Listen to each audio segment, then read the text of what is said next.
Hi learners, இந்த வீடியோவில் நம்ம பார்க்க போகிறது 8th ஸ்டாண்டர்ட் ஜாகிரஃபியில் 5th லெசன் பார்க்க போகிறோம். 5th லெசன் என்ன அப்படின்னா இடர்கள்.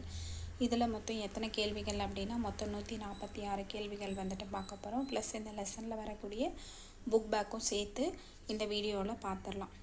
முதல் கேள்வி, புவியில் உள்ள உயிர் மற்றும் உயிரற்ற பொருட்களை பாதிக்கக்கூடிய நிகழ்வு இடர் ஹசார்ட்.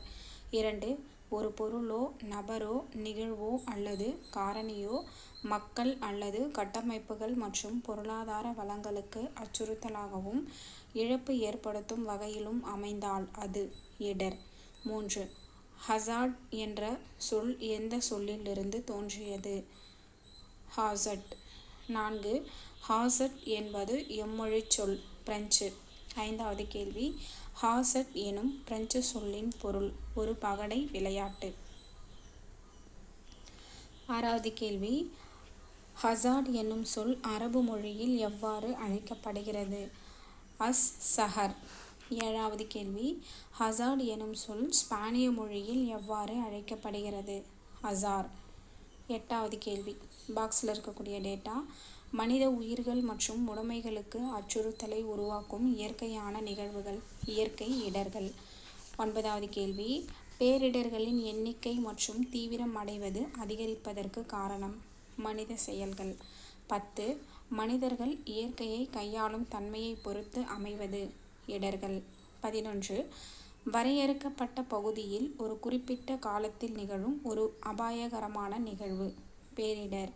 12, உயிர் மற்றும் உடைமைகளுக்கு பெரும் அழிவை விளைவிப்பதுடன் மற்றவர்களின் உதவியை நாட வேண்டிய தேவை ஏற்படுத்துவது பேரிடர். 13, மிகப்பெரிய இழப்பினையும் அதிக செலவினத்தையும் உண்டாக்குவதோடு அவற்றிலிருந்து மீள்வதற்கு நீண்ட காலம் தேவைப்படுவது பேரழிவு. 14வது கேள்வி, இடர்களின் வகைகள். நிகழ்விற்கான காரணிகளின் அடிப்படையில் உருவாகும் அடிப்படையிலான இடர்கள் உருவாகும் அடிப்படையிலான இடர்கள்.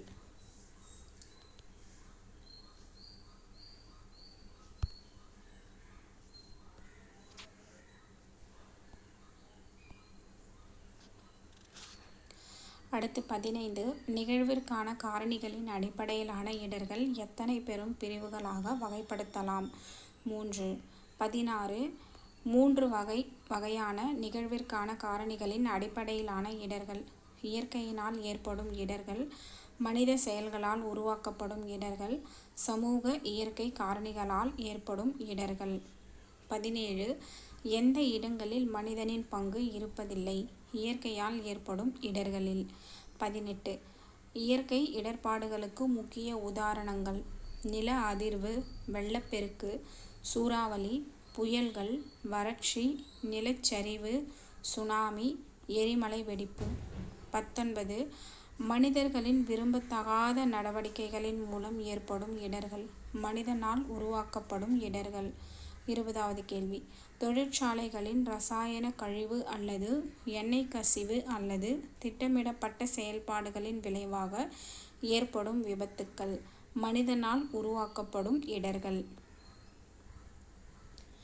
21, மனிதனால் உருவாக்கப்படும் இடர்களால் ஏற்படும் பாதிப்புகள் பாதுகாப்பு, உடல் நலம், மக்களின் நலன் மற்றும் உடைமைகள்.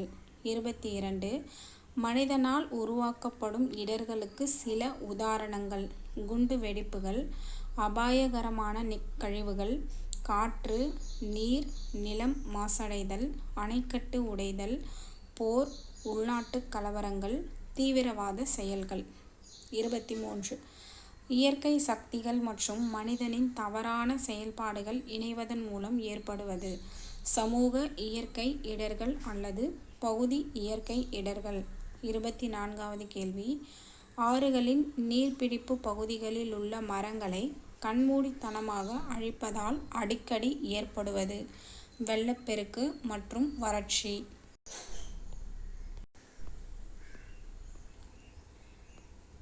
அடுத்து 25வது கேள்வி, மலை பிரதேசங்களில் சாலைகள் அமைப்பது, வீடுகள் கட்டுவது, சுரங்கங்கள் தோண்டுவது, கனிமங்கள் மற்றும் கல்வெட்டி எடுத்தல் போன்றவை ஏற்படுத்தும் பாதிப்பு நிலச்சரிவு.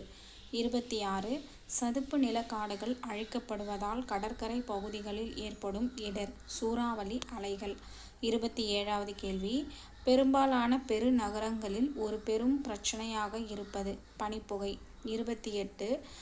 வாகனங்கள் மற்றும் தொழிற்சாலை வெளியிடும் புகைகள் மரங்கள் மற்றும் நிலக்கரிகள் எரிப்பதனால் உண்டாகும் புகையானது உருவாக்குவது மூடுபனி.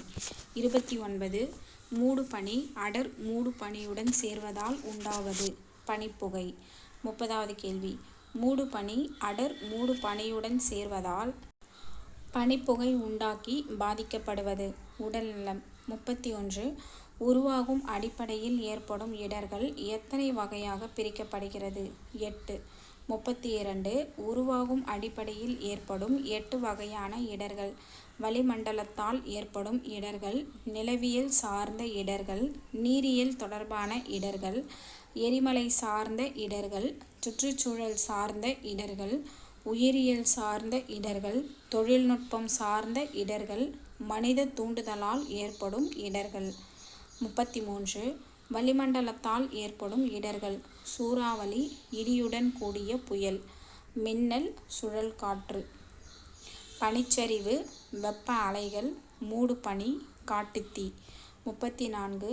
நில அதிர்வு, சுனாமி, நிலச்சரிவு, நிலம் அமிழ்தல் போன்றவை எதை சார்ந்த இடர்கள்? நிலவியல் சார்ந்த இடர்கள். 35. நீரில் தொடர்பான இடர்கள் வெள்ளப்பெருக்கு, வறட்சி, கடற்கரை அரிப்பு, சூறாவளி அலைகள். 36. எரிமலை வெடிப்பு மற்றும் லாவா வழிதல் போன்றவை எரிமலை சார்ந்த இடர்கள். 37. மண், காற்று, நீர் மாசடைதல், பாலைவனமாதல், புவி வெப்பமடைதல் மற்றும் காடழிப்பு ஆகியவற்றால் ஏற்படும் இடர்கள் சுற்றுச்சூழல் சார்ந்த இடர்கள். 38. உயிரியல் சார்ந்த இடர்கள் சின்னம்மை, பெரியம்மை, தட்டம்மை, பால்வினை தொற்று நோய்கள், எய்ட்ஸ், விஷத்தேனீக்கள். 39. தொழில்நுட்பம் சார்ந்த இடர்கள் அபாயகரமான கழிவுப் பொருட்களால் ஏற்படும் இடர்கள், தீ விபத்து மற்றும் கட்டமைப்பு குறைபாடுகளால் ஏற்படும் இடர்கள். அதுக்கு எக்ஸாம்பிள் பாலங்கள், சுரங்கங்கள், அணைகள், அணுக்கதிர்கள் மற்றும் கதிரியக்க விபத்துக்கள். 40வது கேள்வி.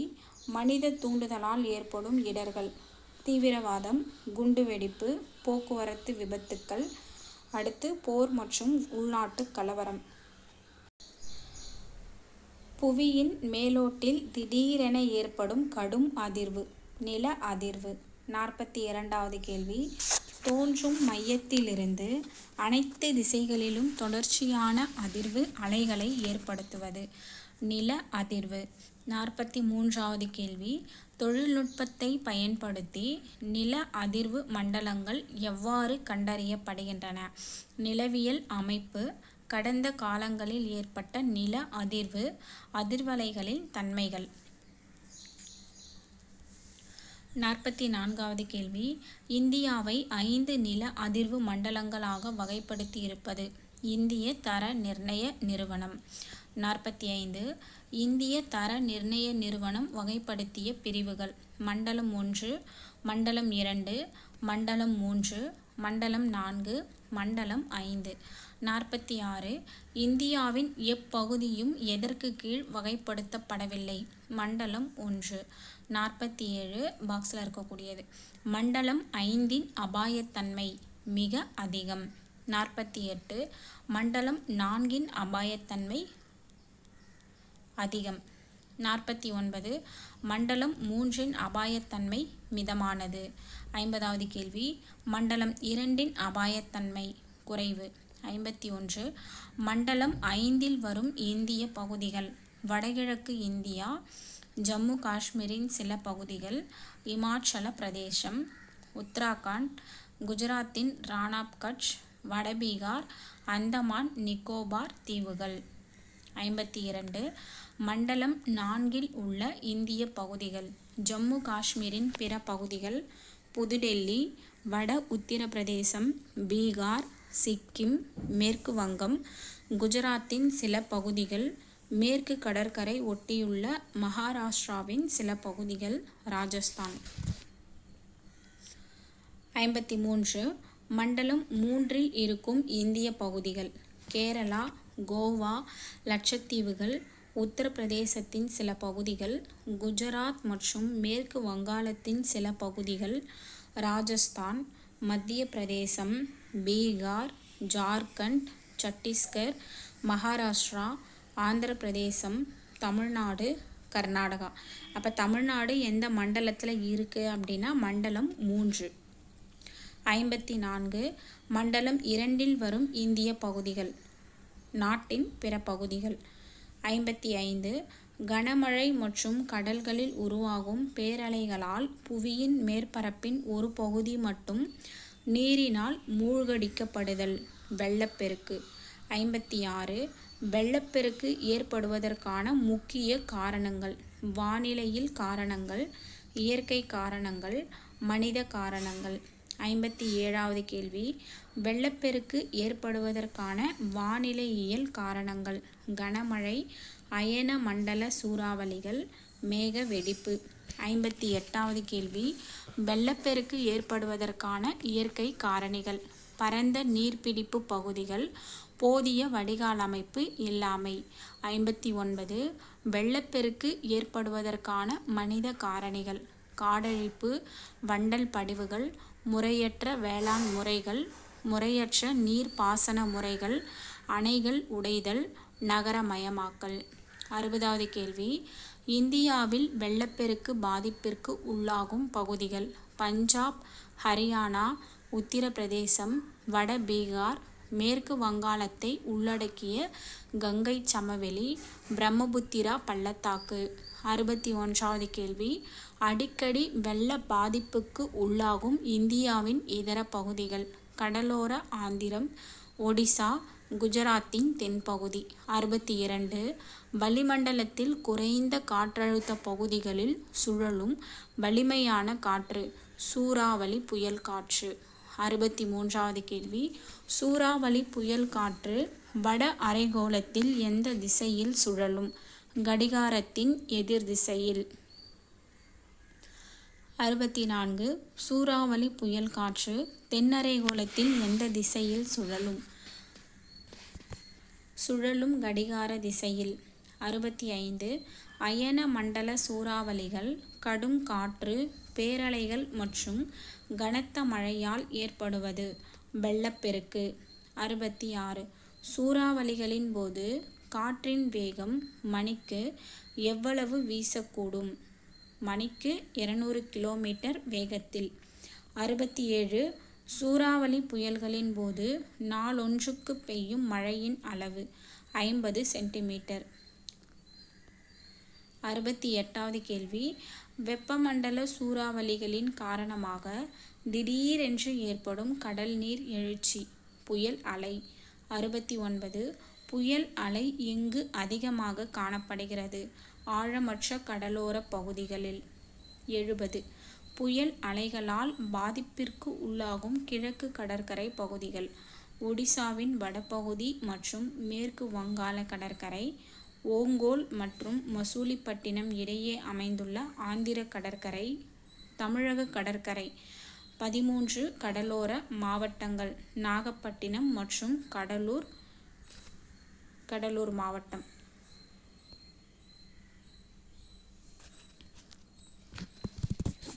அடுத்து 71 புயல் அலைகளால் பாதிப்பிற்கு உள்ளாகும் மேற்கு கடற்கரை பகுதிகள்.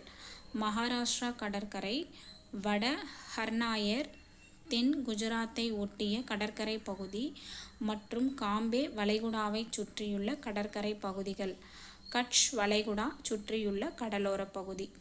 72வது கேள்வி வேளாண்மை, கால்நடை வளர்ப்பு, தொழில்துறை மற்றும் மக்களின் அத்தியாவசிய தேவைகளை பூர்த்தி செய்ய இயலாத நீர் பற்றாக்குறை வறட்சி. 73 வறட்சி எத்தனை வகைகளாக பிரிக்கப்படுகின்றன? 3. அந்த 3 வகையான வறட்சிகள் என்ன அப்படின்னா வானிலையியல் வறட்சி, நீரியல் வறட்சி, வேளாண் வறட்சி.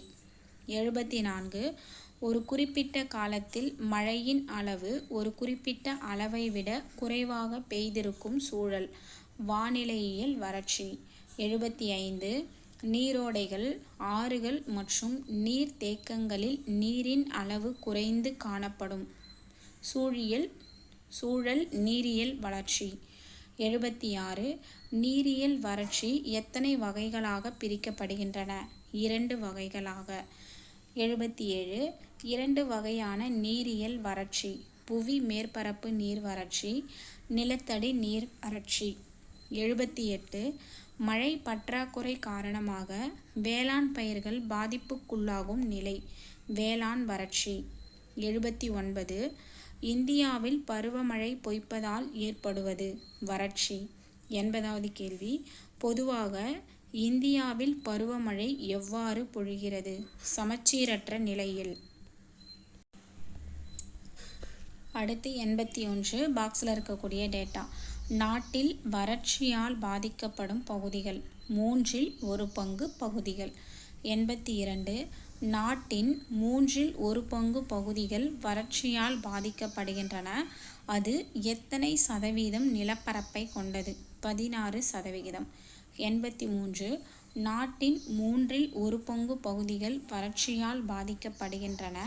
அது எத்தனை சதவீதம் மக்கள் தொகையை கொண்டது? 12%. அப்போ நாட்டில் 1/3 பாதிக்கப்படுது. அந்த 1/3 எவ்வளோ நிலம் அப்படின்னா 16%. மக்கள் தொகை பார்த்தோம் அப்படின்னா அது வந்துட்டு 12%. 84 இந்தியாவின் வறட்சிக்குள்ளாகும் பெரும் பகுதிகளின் ஆண்டு மழை பொழிவு 60 சென்டிமீட்டருக்கும் குறைவான. அடுத்து 85 அதிக வறட்சிக்கு உள்ளாகும் முக்கிய பகுதிகள். அகமதாபாத் முதல் கான்பூர் வரை வறண்ட, அரை வறண்ட பகுதிகள். கான்பூர் முதல் ஜலந்தர் வரை உள்ள பகுதிகள். அடுத்து மேற்கு தொடர்ச்சி மலையில் காற்றும் மறைவு பகுதிகள், அதாவது காற்று மறைவு பகுதிகள். 86 புவியீர்ப்பு விசையினால் பாறைகள், மண் மற்றும் தாவரங்கள் மலைச்சரிவுகளில் கீழ்நோக்கி வேகமாக செல்லும் நகர்வு, நிலச்சரிவு. 87 திடீரென்று ஏற்படும் அரிதான நிகழ்வு, நிலச்சரிவு.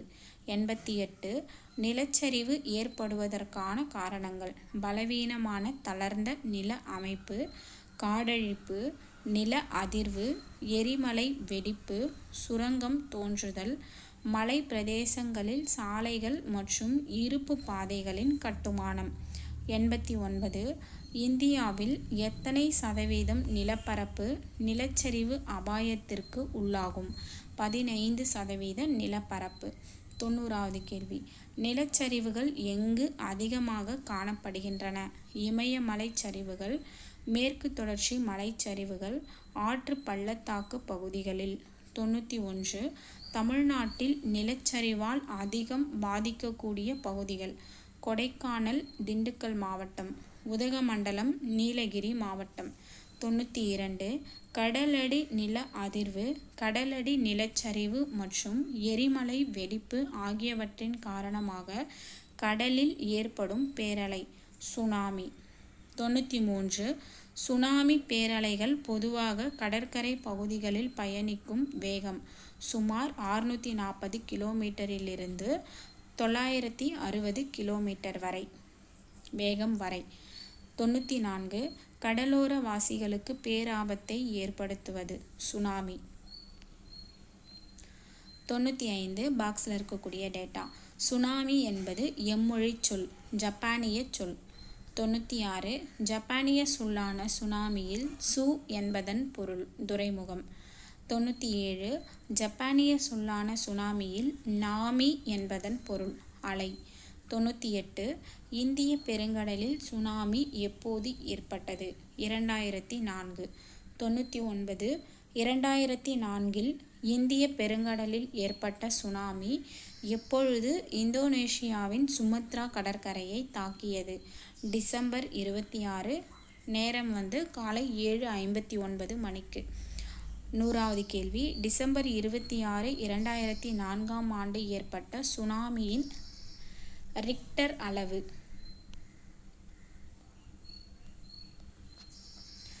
ரிக்டர் அளவு 9.1. 101 இந்தோனேஷியாவின் சுமத்ரா கடற்கரையில் டிசம்பர் 26, 2004 ஏற்பட்ட சுனாமியால் பாதிக்கப்பட்ட நாடுகள் 12 நாடுகள்.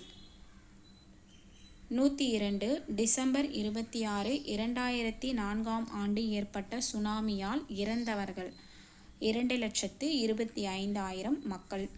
103 டிசம்பர் 26, 2004 ஏற்பட்ட சுனாமி பெரும் பொருட்சேதத்தை விளைவித்த நாடுகள் இந்தோனேஷியா, இலங்கை, இந்தியா, தாய்லாந்து, சோமாலியா, மாலத்தீவுகள். அடுத்து 104 சுற்றுச்சூழல் மற்றும் மனிதர்களுக்கு பெருத்த சுகாதார தீங்குகளை ஏற்படுத்தக்கூடிய நச்சுக் கழிவுகள், அபாயகர கழிவுகள். 105 அபாயகர கழிவுகள் கதிரியக்க பொருட்கள், இரசாயனங்கள், மருத்துவ கழிவுகள், எளிதில் தீப்பற்றக்கூடிய கழிவுகள், வெடிபொருட்கள், குடிசார் அபாய கழிவுகள். 106 அணுமின் நிலையங்களில் பயன்படுத்தப்படும் கருவிகள் மற்றும் பயன்படுத்தா எரிபொருள் குழாய்கள், கதிரியக்க பொருட்கள். 107 இரசாயனங்கள் என்பது செயற்கை கனிமப் பொருட்கள், கரிம உலோகங்கள், உப்புகள், அமிலங்கள், வெடி உப்பு, காரங்கள், எளிதில் தீப்பற்றக்கூடிய பொருட்கள், வெடிமருந்துகள். 108 பாக்ஸில் இருக்கக்கூடிய டேட்டா. பேரழிவு இடம் செர்னோபில். 109 அதிகாரப்பூர்வமான சுற்றுலா தலம் செர்னோபில். 110 செர்னோபில் அணு உலை விபத்து எப்பொழுது நிகழ்ந்தது? ஏப்ரல் 26, 1986. 111 ஹிரோஷிமா மீது அணுகுண்டு எப்பொழுது வீசப்பட்டது? 1945. 12வது கேள்வி. 1945 ஹிரோஷிமா மீது வீசப்பட்ட அணுகுண்டை விட 400 மடங்கு அதிகமான கதிர்வீச்சு எதிலிருந்து வெளிப்பட்டது? செர்னோபில். 113 உலக வரலாற்றில் மிகப்பெரிய அணு ஆபத்தாக பதிவாகி இருப்பது? செர்னோபில் அணு ஆபத்து. 114 செர்னோபில் அணு ஆபத்து பகுதியிலிருந்து அப்புறப்படுத்தப்பட்ட மக்கள் 3,50,000க்கும் அதிகமான மக்கள். 115 நிரந்தர மனித குடியேற்றத்திற்கு கடுமையான கட்டுப்பாடுகள் இன்றும் பின்பற்றப்படும் இடம் செர்னோபில். 116 உக்ரைன் மற்றும் பெலாரஸை பகுதியில் விபத்து நடந்து எத்தனை ஆண்டுகளுக்கு பிறகு விலங்குகள் மற்றும் 200க்கும் அதிகமான பறவை இனங்கள் வசிக்கின்றன? 33 ஆண்டுகளுக்கு பிறகு. 117 2016 கதிர் இயக்கவியல்சார் மற்றும் சுற்றுச்சூழல் உயிர்கோள பெட்டகம் என அரசாங்கத்தால் அறிவிக்கப்பட்ட நாடு உக்ரைன். 118 பயன்படுத்தப்பட்ட ஊசிகள், கட்டுத்துணிகள், காலாவதியான மருந்து பொருட்கள் ஆகியவை மருத்துவ கழிவுகள். 119 கரிம கரைப்பான்கள், எண்ணெய்கள், குழைமையூட்டிகள் ஆகிய உருக்குலைக்கும் பொருட்கள் மற்றும் கதிரியக்க சகதிகள் போன்றவை எளிதில் தீப்பற்றக்கூடிய கழிவுகள்.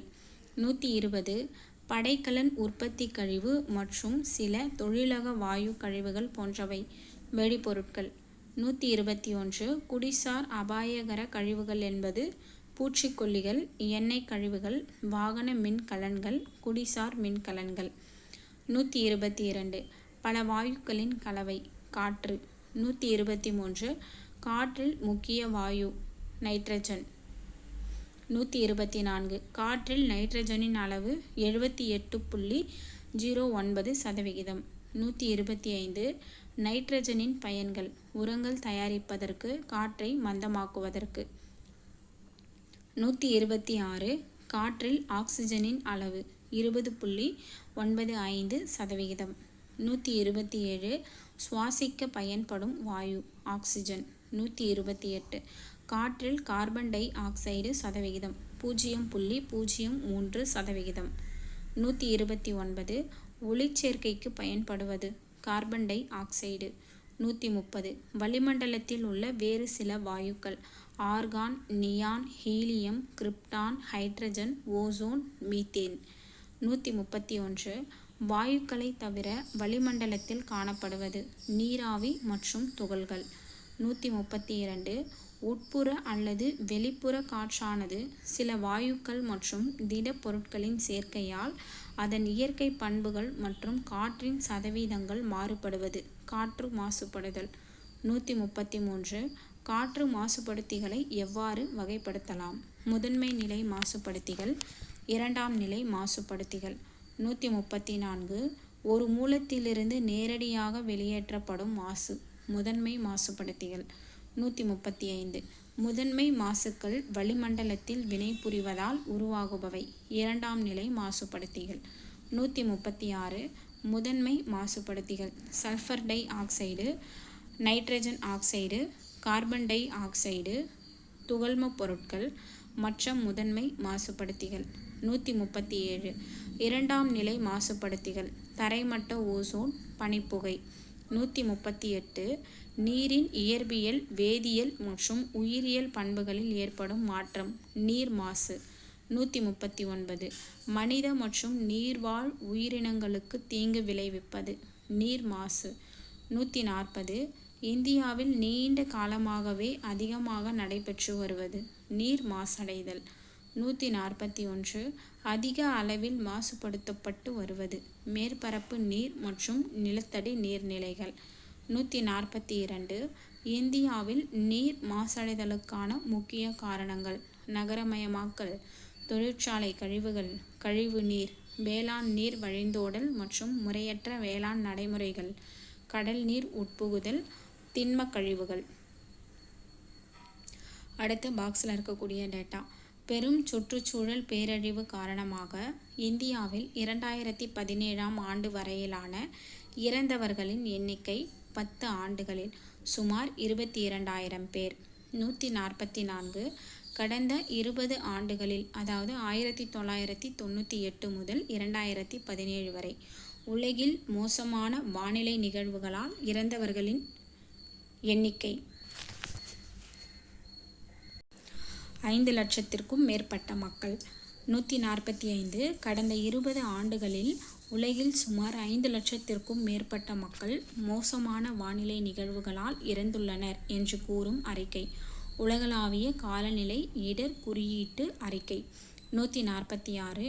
உலகளாவிய காலநிலை இடர் குறியீட்டு அறிக்கையை வெளியிடுபவர் ஜெர்மன் வாட்ச் என்ற தனியார் அமைப்பு. ஸோ மொத்தம் 146 கேள்வி. 146 கேள்வி பார்த்துட்டோம். அடுத்து புக் பேக்கில் இருக்கிறது பார்த்துருவோம். சரியான விடையை தேர்ந்தெடுக்கவும். காற்றில் உள்ள நைட்ரஜன் சதவிகிதம் 78.09%. இரண்டாவது கேள்வி. இந்திய பெருங்கடலில் சுனாமி டேஷ் ஆம் ஆண்டில் ஏற்பட்டது 2004 ஆண்டு. மூன்றாவது கேள்வி. சுனாமி என்ற சொல் டேஷ் மொழியிலிருந்து பெறப்பட்டது ஜப்பானிய மொழியிலிருந்து. 4. புவி மேற்பரப்பு நீருக்கு டேஷ் எடுத்துக்காட்டாகும் ஏரிகள். ஐந்தாவது கேள்வி. பருவமழை பொய்ப்பின் காரணமாக டேஷ் ஏற்படுகிறது வறட்சி. அடுத்து கோடிட்ட இடங்களை நிரப்புக. முதல் கேள்வி. இடர்கள் டேஷுக்கு வழிவகுக்கிறது பேரழிவுக்கு. இரண்டாவது கேள்வி. நிலச்சரிவு டேஷ் இடருக்கு ஓர் எடுத்துக்காட்டாகும் இயற்கை இடருக்கு. 3. இடர்கள் தோன்றுவதன் அடிப்படையில் இடர்களை டேஷ் வகைகளாக பிரிக்கலாம் 8 வகைகளாக. 4. தீவிரவாதம் டேஷ் இடருக்கு ஓர் எடுத்துக்காட்டாகும் மனிதனால் தூண்டப்பட்ட இடருக்கு. ஐந்தாவது கேள்வி. நைட்ரஜன் ஆக்சைடுகள் மனிதர்களை பாதிக்கும் டேஷ் மாசுபடுத்திகளாகும் முதல் நிலை மாசுபடுத்திகள். 6. செர்னோபில் அணு ஆபத்து டேஷ் ஆண்டில் நடைபெற்றது 1986. அடுத்து வந்துட்டு பொறுத்துகளை ஃபஸ்ட்டு முதல் நிலை மாசுபடுத்திகள். முதல் நிலை மாசுபடுத்திகள் சல்ஃபர் ஆக்சைடுகள். அபாயகர கழிவுகள் அது சுனாமி. அபாயகர கழிவுகள் காலாவதியான மருந்துகள். முதல் நிலை மாசுபடுத்திகள் சல்ஃபர் டை ஆக்சைடு, சல்ஃபர் ஆக்சைடுகள். அபாயகர கழிவுகள் காலாவதியான மருந்துகள். நில அதிர்வு தான் சுனாமி. வானிலையியல் வறட்சி. வானிலையியல் வறட்சி வந்துட்டு மழைப்பொழிவு குறைதல், மனிதனால் உருவாக்கப்படும் இடர்கள். மனிதனால் உருவாக்கப்படும் இடர்கள் வந்துட்டு தீவிரவாதம். ஸோ இதுக்கான ஆன்சர் வந்துட்டு 4, 3, 2, 5, 1. ஸோ புக் பேக்கில் இருக்கிறதும் பார்த்துட்டோம். அதே மாதிரி லைன் பை லைன் எடுத்த கொஸ்டினுக்கும் ஆன்சர் வந்துட்டு நாம் இந்த வீடியோவில் பார்த்துட்டோம். ஸோ ஜாகிரஃபியில் இது வரைக்கும் 8th ஸ்டாண்டர்டில் 5 லெசன் வந்துட்டு நம்ம பார்த்தாச்சு. தேங்க்ஸ் ஃபார் வாட்சிங்.